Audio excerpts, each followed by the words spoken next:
This just in, what do you really need to know and who are you really hiring? And that's the topic of today.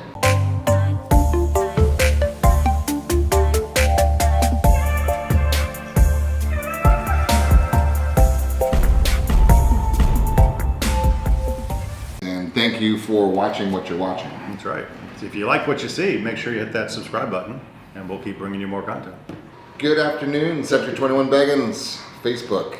Jeff Beggins here. Craig Beggins here. And we got a couple good things to chat about today, so thanks for tuning in.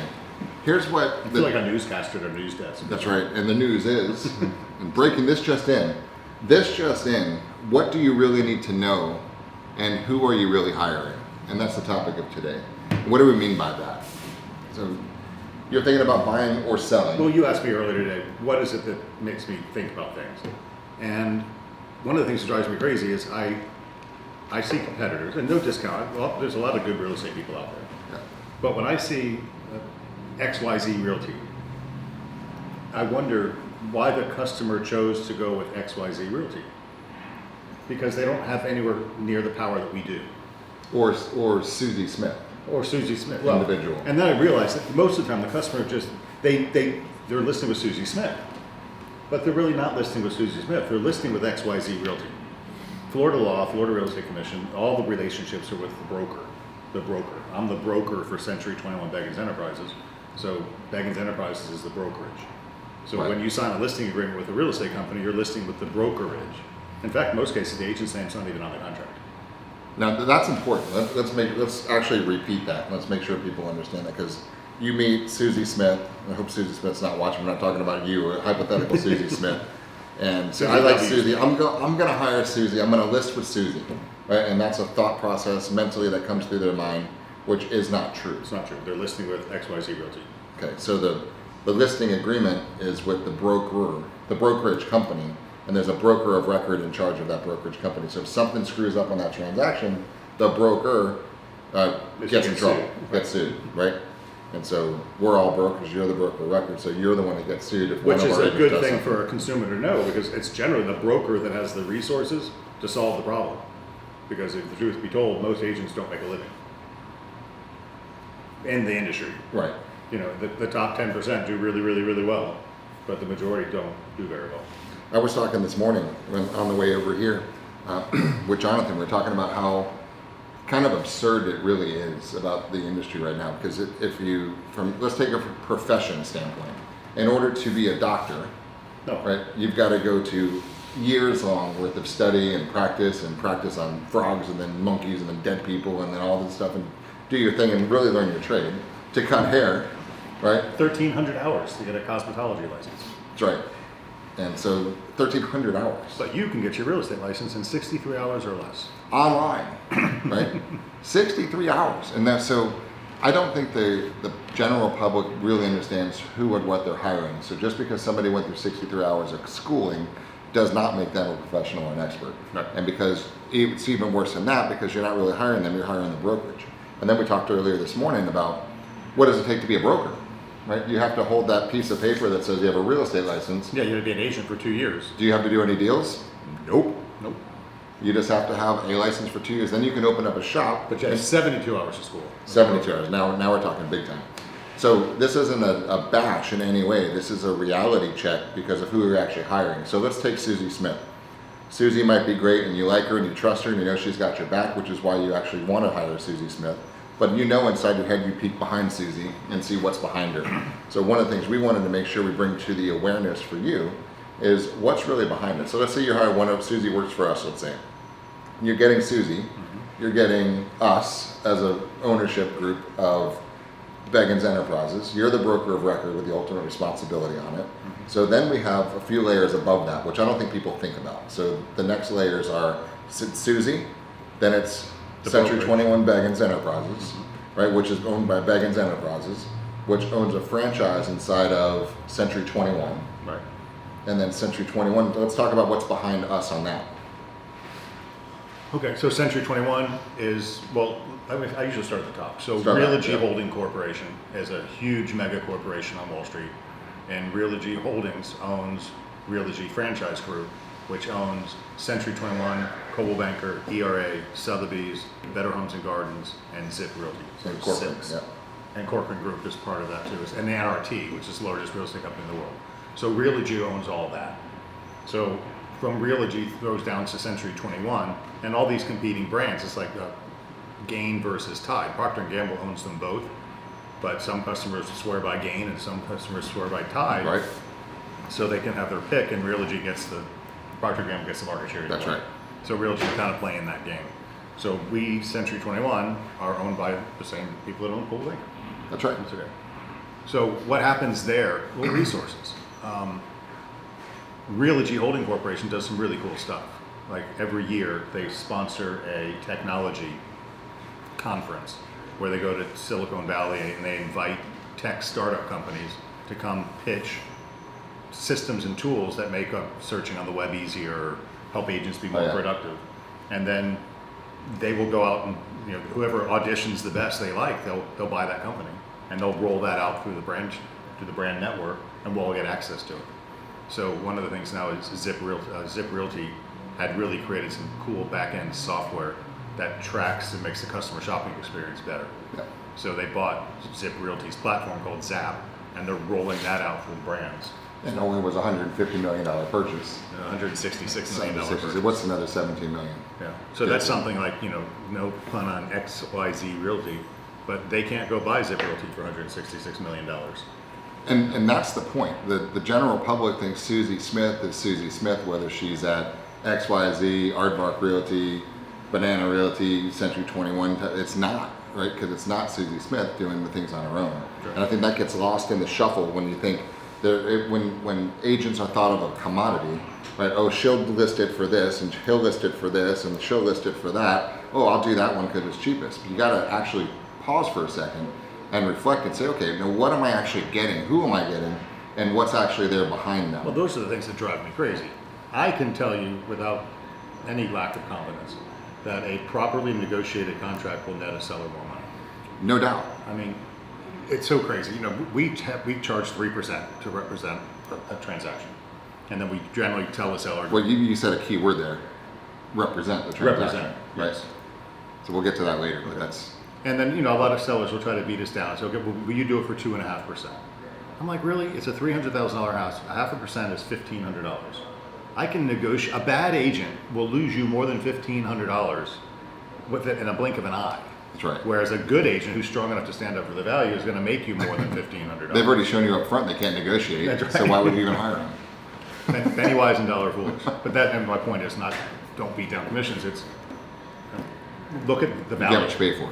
You get what you pay for. And a good agent backed by a strong brokerage is backed by a strong regional franchisor, Yeah. backed by a strong mega multi-million-dollar Wall Street corporation, is a little more powerful than Aardvark Realty. And you know, and there's a butt for every seat, if you will, right? So that's why the Susie Smiths of the world, some of them aren't cut out to work for a corporation that has all the resources, right? So they end up working for places that don't really have all the resources. But let's leave the industry for a second. If you want a car, you could go buy a 1985 Hyundai, right? Or you can go buy a Rolls-Royce Phantom. Nothing wrong with Hyundais, by the way. No, but it's an option and choice that you have. Both of them are cars. Okay. Both of them will get you from point A to point B, but what's the difference? It's the experience and it's the service and it's the quality, right?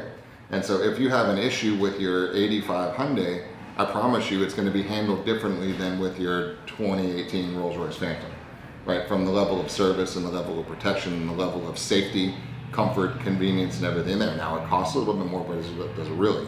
Because what's your life worth and all that other stuff in it. But anyway, that's the point, is you get kind of what you want. So, but you touched on it before, representation, because here's the other thing I think is lost in the translation of the general public. Susie Smith is my agent. Okay, that word's scary, Right. because agency creates a thought in the brain that there's actually, if I say Susie's my agent, what am I naturally assuming? She's representing you. That's right, that she's representing me, that there's an agency relationship created between me and Susie, that she naturally has my back. And then what I know that is not known, and this is why a lot of companies try to commoditize this and say, oh, well, hire me, we'll do the same thing for less, right? And it's not that way, and then nobody tells you this, and that's why we're telling you the truth, because we got your back. And choose what you want, but you need to be very well informed about what's going on. So most brokerages have an issue. Craig's liability is if one of the agents screws up, he gets sued. He goes that it's his license on the line, right? So the easiest thing in the world for us as a company to do is say, you know what? Let's not take a stance on any transaction. Let's just kind of be fair and be Switzerland, and let's just kind of hope they all work out. Well, before you go, let me tell you a little history. This is our 26th year in business now. And when I started, agency was not known. It was just the way it was. Sellers paid commissions. All agents represented the seller. And then this thing called the consumer movement comes along. And consumers said, hey, that's not really fair. We are buying the house. We're paying the money. And anything we tell our agent, they're telling the seller. So nobody's looking out for our interest. Right. And that was a blasphemy because all of us, all we did was represent sellers. We represent sellers. We represent sellers. And then the consumer said, wait, we want representation. Well, that created a law change because in Florida, there was no agency where everybody represented the sellers, a totally different listing agreement. Now, so after that point, this is probably late 80s, the law changed and they created something called transaction brokerage. And transaction brokerage said, hey, you don't represent anybody. Except for the transaction. Except for the The piece transaction. of You're a paper. neutral third party, so you put nobody's interest above anybody else's. And Right. that became kind of prevalent. And then some sellers said, wait a minute, that's not fair. I'm paying all this money. I want to be represented. And then some buyers said, wait a minute, I don't want a neutral third party. I want somebody representing my interest. So that came out with the agency disclosures. And when they first did it, it was ridiculous. Remember this? Oh yeah, first At substantial. first substantive contact, we had to sit down with Mr. and Mrs. Jones, the consumer, and say, Mr. and Mrs. Jones, before we go any further, I have to explain to you there's 3 types of agency representation in Florida. Yeah. Number 1 is a single agent where we represent your interest. Number 2 is a transaction broker where we're a neutral third party and put nobody's interest Yeah. above the others. And the third is a non-represented agency, which I just don't do. Which any one do of. you like? I'm your tour guide. Which one would you like? Well, what did the customer say? I want you to represent me. Well, that's fine, but that created a problem because the seller wants to be represented and the buyer wants to be represented. And you get the phone call from the buyer. And on the your buyer listing. calls the listing agent and says, hey, Jonathan, I want to see your listing. Well, then Jonathan can't sell his listing Right. because he can't represent the buyer on the phone and the seller with the sign in the yard. Right. So they created a third thing called transaction brokerage, which says, okay, well, if that happens, then you can consent to transition to transaction brokerage. Right. So I'm the buyer, I called Jeff, Jeff wants me to represent him. I said, well, I can't represent you directly, but in this particular case, I can take down my shield and be a transaction broker for this deal. Right. So, all right. So let's put that into a context outside of real estate, for example. And so let's say I'm going to go into court, right? Right. And I need an attorney to represent me. Right? Isn't that a normal word? Well, I think you're going to the divorce, simple divorce. Well, divorce is a great example on it. So if I hire an attorney, what is my natural assumption? They're looking out for your best interest. That they're looking out for my best interest. I hired him to go to court, and I expect him to research, study, prepare, present, and close the case that's going to make me win, right? That's the way it is. And that's kind of what single agency is if you're represented by an agent, right? And then, so the other option is, hey, you know what? I'm going to hire you as an attorney. And then what if the attorney said to you and said, you know what? It's immediate. I'll take your case, but here's the deal. I'm not really going to fight for you at all. Right. Because I can't, because I'm just going to be kind of neutral in this thing. And I'm just going to hope we get a settlement that's going to work for everybody.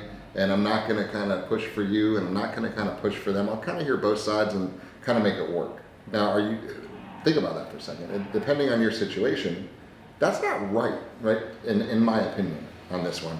Because how can that be?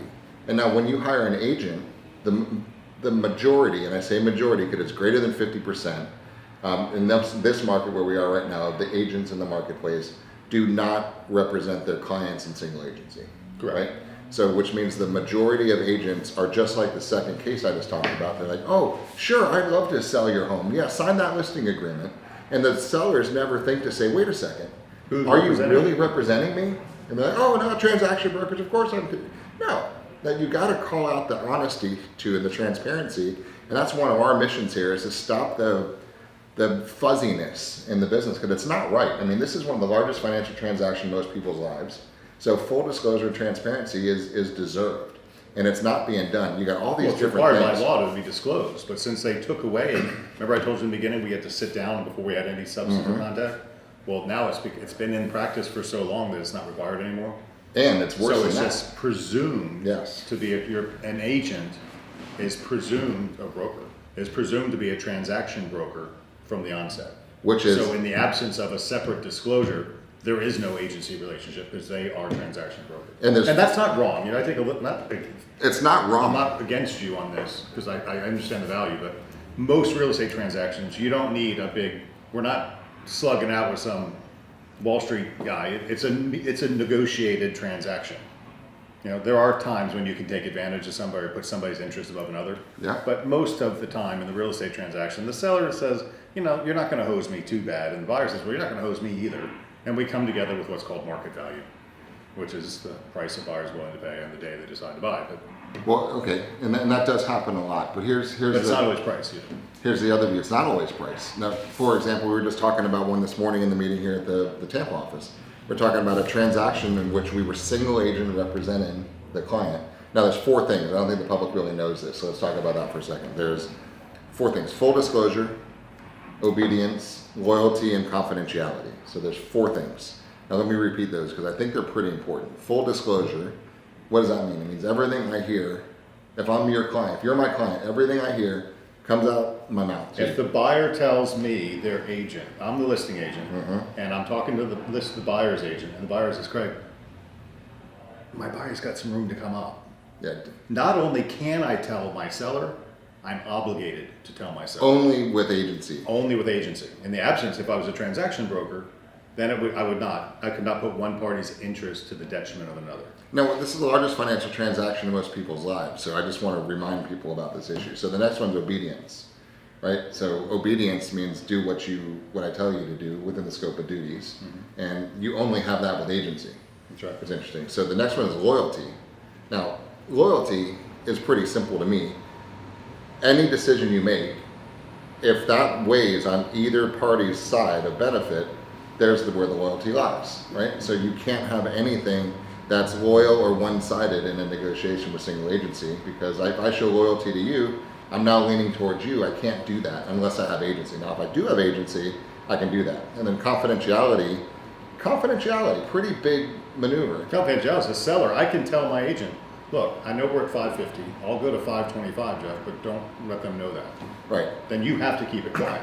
But as a transaction broker, if I told my agent that, well, they wouldn't tell it either. Right. So one example we were talking about this morning over here was a property over on the beach.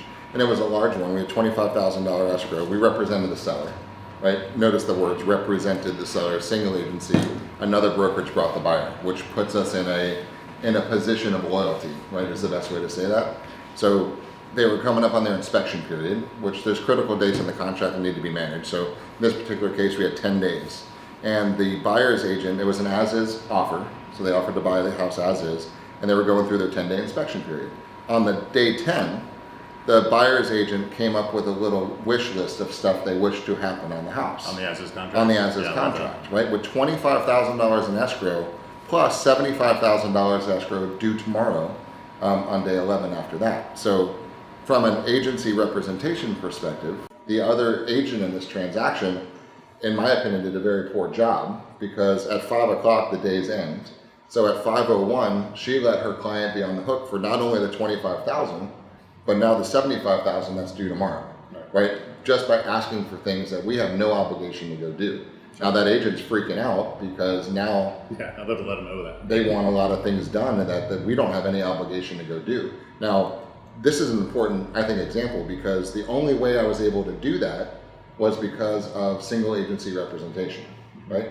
From a transaction brokerage. So now my loyalty clearly lied on our side, right? Where we said, hey, don't even mention it, because when we don't, you're in a position of strength of $100,000, right? Which is called leverage in a negotiation, which is a good thing to have, right? So that particular case, loyalty was one-sided. Had we not been able to do single agency, I wouldn't have been able to negotiate with the loyalty on that one side. We would have had to work with a piece of paper saying, hey, by the way, 5 o'clock's coming. Let's not hurt anybody here. Let's make this work. Yeah, and that's an interesting conversation to have, because some people are in the game to, well, let me make the extra $100,000 by punishing the buyer for failing the contract. Other people say, I'd rather sell my house than get the $100,000. Yeah. Or $1,000 or $25,000, depending on the scale. $100,000 is not a lot if you're dealing with millions. Right. But $1,000 is a lot if you're dealing with thousands. So, sometimes the goal is to get the transaction closed. Correct. Yeah. But also in this industry, which we need to be, as an industry, we need to be better. We need to know the rules. You got to play by the rules. And it drives me crazy, the amount of questions I get, conversations I have with agents who don't work for us, that I have to explain to them how a contract works. That's right. I mean, really? No. You had a 10-day inspection period. You can't bring up anything after that. Another one this morning. Loan approval period. Oh, what is that? You didn't cancel during the loan approval period. You've waived your financing contingency. What are you talking about? It's as is. Yeah, it's as is. Your inspection period ended. You didn't waive your financing. You lost your money. Because unlike other professions, the level of training to get a license in this industry is lacking big time. And to your point earlier, the broker only has to go have an agent license for 2 years. Yeah. They don't have the skill to train it either. We've closed 30,000 transactions the last 26 years. That's right. It's a lot of transactions. We've had a lot of problems. 12 billion worth all in Tampa Bay. It's pretty cool. That map's pretty neat too. That shows all the houses we've sold all in Tampa Bay. Yeah, that's pretty cool. We pretty much know Have you seen every that market. interactive map? Go to c2beggins.com and it puts a sign on every house we sold and all the markets we're in. So that's from a perspective. I know for a fact that the normal public doesn't know, because why should they? They just assume. Now you pull your car into a mechanic shop, you assume they know what they're doing to fix your car. You go to the dentist, you assume they know how to fix teeth. You go to the elbow doctor, you assume he knows how to fix the elbow. You go to a real estate agent, you assume they know how to sell real estate and represent you. It's not the fact. Well, that's what the difference is. The fact that we don't get paid for showing houses. My God, you can do that online nowadays. Look, go online. The photographs are better than the houses look. So we don't get paid for showing houses. We don't get paid for putting signs in yards and answering phone calls. We get paid for converting the phone calls, doing the follow-up. I just did a class last week. It took me 2 days. I went through 32 reasons a real estate agent provides value to a transaction. And it's about the synergy and the collective knowledge that we have, not for the easy deals, but for the complicated ones where there's challenges. That's where you want somebody who's got your back. That's right. And any transaction can become a challenge. What we kind of breed in our own mind for our agency is the agents that work with us are negotiating ninjas, right? The weapon, I use that word on purpose, is the contract. And that is what we do, and that's what we use when the time comes to use it. So the people that are not well skilled in an industry really have no place in this industry from my perspective. And the reason we're doing the things that we're doing now is a rising tide raises all boats. And there's people in this industry that could be sharper, and it's just in this brokerages in the industry that could be sharper. And if everybody stepped up their game, everybody would win. Right. It's funny. I was just thinking that's a closing comment, but I was talking to one of our attorneys, and he was mad. He says, "I wish you'd quit telling your agents to get such big deposits." And this is the attorney for our escrow company, or title company, who holds the earnest money deposit. And we teach on purpose to get an escrow deposit because it keeps the transaction together. Yeah. But this happened to be a $100,000 escrow deposit, and they didn't want the accountability in their bank account, or it was a problem.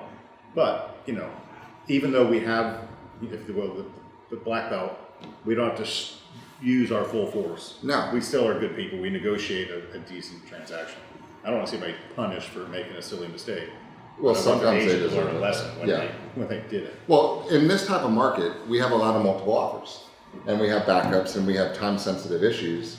And one specific example this morning, we're talking with Denise's deal, and she had a new listing came on the market. We got multiple offers in the first couple days, and it was a as-is, cash, easy close, and the client was asking for the repairs, something involved with the roof. Right, and the time period was 5 o'clock was the deadline yesterday. I'm talking to Denise last night, and 6:28 p.m. the email comes in with the request of what they want. Right? Oops. 6:28 p.m. And so, sorry, that's when the black belt comes out, and that's where the lack of a black belt is going to show itself. Because now that agent has to make a phone call to their buyer and say, and we also had a backup, or we had multiple offers, so we chose another offer that was cleaner and simpler and ready to go. So now that agent has to call their buyer who was excited to buy that house and say, you know what, I let an hour and 28 minutes go by. That's never going to happen. And it cost you the house. They're going to blame it on the listing agent didn't get back to me or something. But right. The fact of the matter is, they didn't do the job. That's right. And a lot of times people will act as agents when they're not. So if that agent was a transaction broker for that buyer and they're trying to posture themselves as being the tough ass agent, which this particular one was, right? You're overstepping your bound and your legal rights too. So this agent cost their buyer the house by trying to pose as a real agent when they're actually just acting as a transaction broker, trying to posture and take their stance, and they cost their buyer the house. They could have said, hey, let's work this deal out, which was their job, without taking the stance, is to work the transaction. So pretty good lessons in there. So I say, find a good agent backed by a good brokerage and take their advice, because they know how to structure deals. That's right, because the money is earned from representation and negotiation. That's where it all comes down to. And the little simple things like which box is checked Makes up a big is difference. worth tens of thousands of dollars in negotiation. Which time periods are written, right? The financing, the loan commitment versus the closing date versus the repair limits versus the loan approval versus appraisals versus Just all of these the way things. things are written. I remember we had one, and you learn from these lessons. And that's what's cool about us. We get burned in a situation. Well, we broadcast to the group, hey, we got burned in this one, don't let it happen to you. So Right. we've had a lot of those Over the years. for burns sure. over the years. So we had one, and this was an attorney involved, and it's kind of a little dirty thing to do. It was clear what the intentions were, but it wasn't written that way. It said, sellers pay 3% of buyer's closing cost. So the And intent was. The intent was to pay 3% of the purchase price of the property toward the buyer's closing cost. But the seller was an attorney. He signed the contract, just like a snake laying in the grass. Right. He got the sample closing statement before closing and said, no, this closing figure is wrong. The buyer's closing costs are $6,000. 3% of $6,000 is $880. I only Here's your agreed to pay $180. $180. Yeah. And there was intention was And he's right. $6,000. Because the contract's your weapon. So the Exactly. agent coughed up the balance there Yes, because he did. that was a slacky thing to do. So Well, actually, the brokerage coughed it up and took it out of the agent's next 3 or That's 4 right. transactions. That's right. Because then I think It one of the wasn't things we an talked right before we went online was real estate's simple and easy and awesome until there's a problem. And when there's a problem, which you don't know when there's going to be a problem, every deal looks like there's going to be no problem until a problem arises. Right. And if you don't have somebody truly representing and having your back, that's when you're going to wish you did, right? And if you don't have a broker with knowledge, real knowledge behind you, that's going to where you're going to wish you did. If you don't have a brand and a parent company, I mean, if something tragic were to happen, we've got an army of backing, right? To have the agents back and our back and the whole company, from an agent, from a broker to an ownership to a franchise to a holding company to a publicly traded world that's got all of our back, including you as our client, right? And this goes from the listing side of the world to the buyer side of the world. So get a ninja, right, to have your back and be able to walk you through the process, and just know that there's a difference with actually who you hire. So hopefully that brings some value to you guys today, and reach out to us whenever you need to. And we're here to help you guys, and thanks for watching. Have a great day.